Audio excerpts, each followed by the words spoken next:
Thank you. Thank you very much. Wow, great energy. Thank you very much for having me. It's a great privilege. The Jerusalem Post annual conference. The first time I got to know about the newspaper was in prison about 20 years ago. First, I wanted to learn English. And this is why I started to read the Jerusalem Post. But eventually, it became my window towards the Jewish world and towards the Western world as well. 16 months in Israeli prison, reading almost every day. So I have some connection to the Jerusalem Post somehow.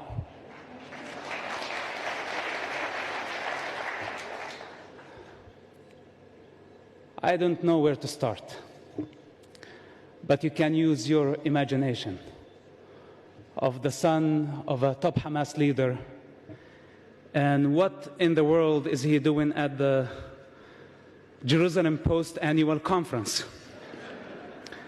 They gave me a tag. I don't wear it right now, but they had on it the son of Hamas. And I went through security all the way to the backstage.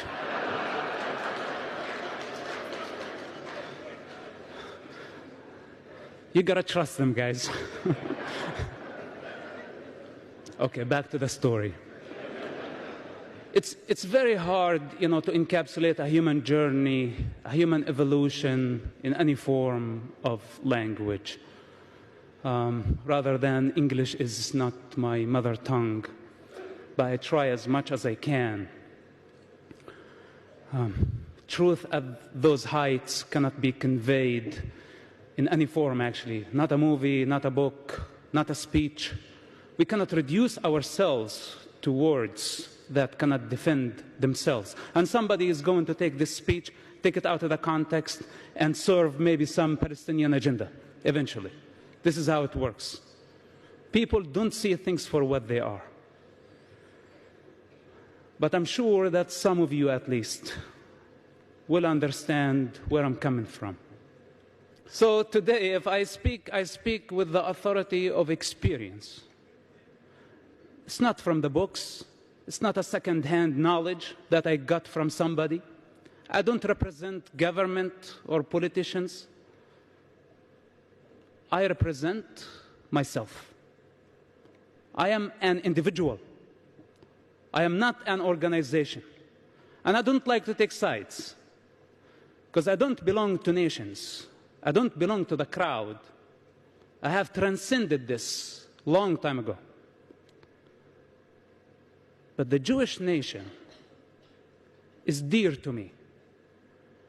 And when I see nations unifying against the Jewish people, it hurts me.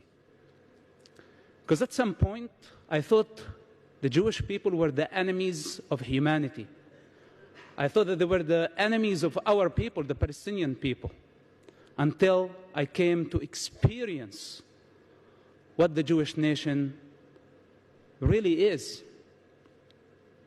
Through intelligence service, through witnessing the true democratic model in an ocean of darkness, the only light in the Middle East.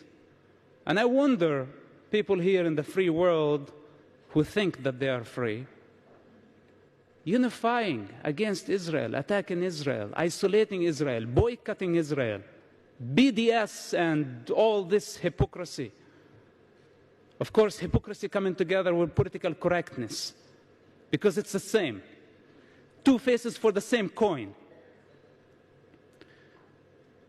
In the Muslim society, I witnessed a woman who sent 5 of her children to die in suicide bombing attacks, one after another. She would put the explosive belt on them and bless them and say, "Go kill the Jews," to gain respect in her society. This is hypocrisy. My father disowned me because he's a hypocrite. On a personal level, he's a loving father. But when he puts the Hamas mask that he cannot exist without, he's a monster, he's something else. And this is the problem with that society conditioning.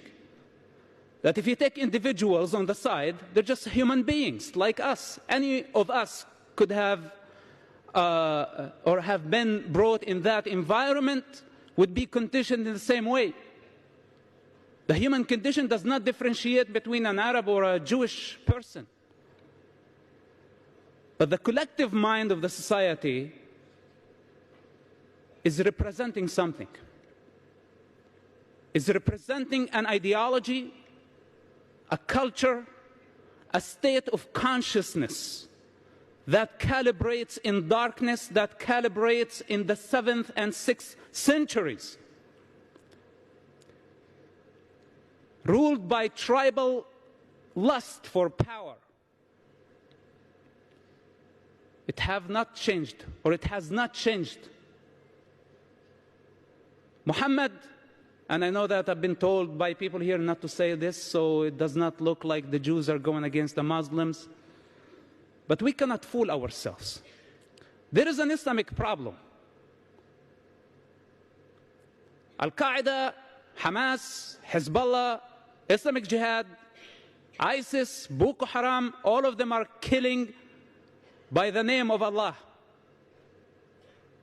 They're not killing by the name of Jesus. They're not killing by the name of Jehovah. They're not killing by the name of Mahavira or the Buddha or Lao Tzu. They're killing by the name of Allah. There is an Islamic problem, and I think humanity needs to stand against this danger, because this danger is not only against the state of Israel. This danger, thank you. This danger is against the evolvement of mankind.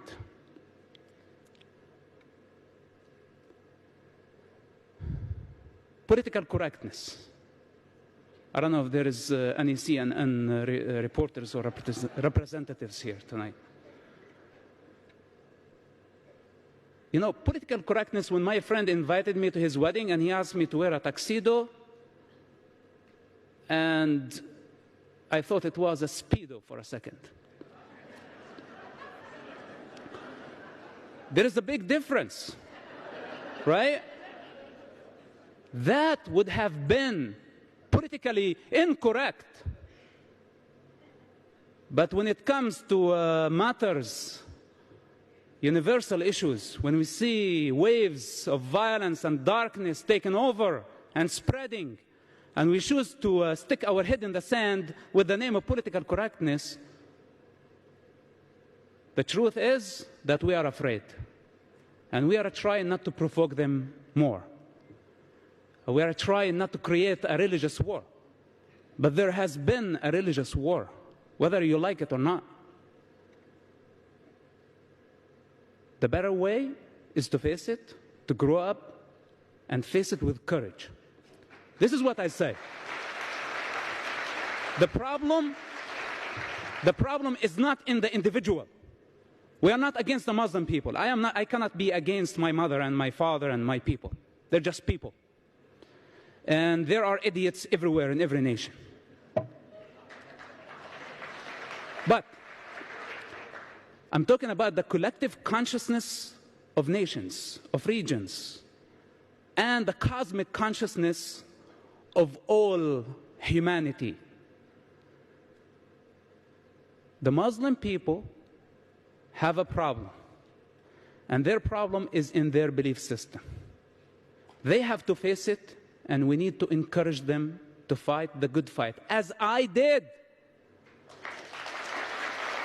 If I was able, you know, I had privileges as the son of a top Hamas leader. I had something to lose.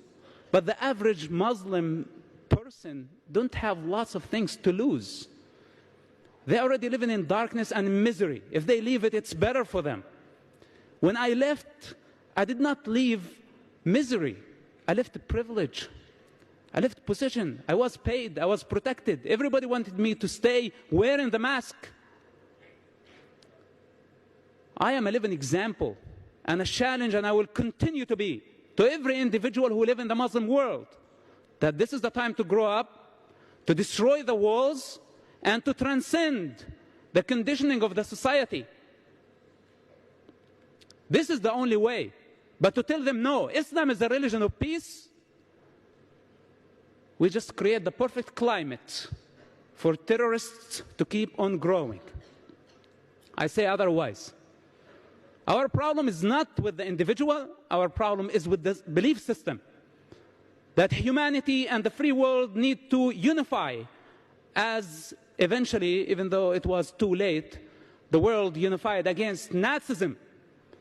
Today, free people need to unify against Islam, not against the Muslim people, against Islam itself as a belief system. When the president of the free world stands and say, that Islam is a religion of peace, he creates the climate, he provides the climate, the perfect climate to create more terrorism. I love Israel. I love what Israel stands for, its ethics, its values, its democracy, its love. A nation that was able to overcome the Holocaust, and instead of playing the victim mentality and blame everyone for their suffering, they were able to build a state, a democratic state, make it from a newborn state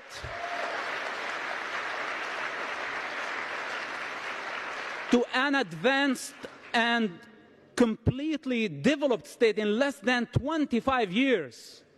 This is a great example. It has been a pleasure. I appreciate the love of the Jewish nation everywhere in the world. I don't care what they label me. Again, I speak with the authority of experience. If they have anything to say, they can say it right to my face, if they have the courage. But I doubt. Thank you so much for coming. God bless you. God bless Israel. Thank you very much.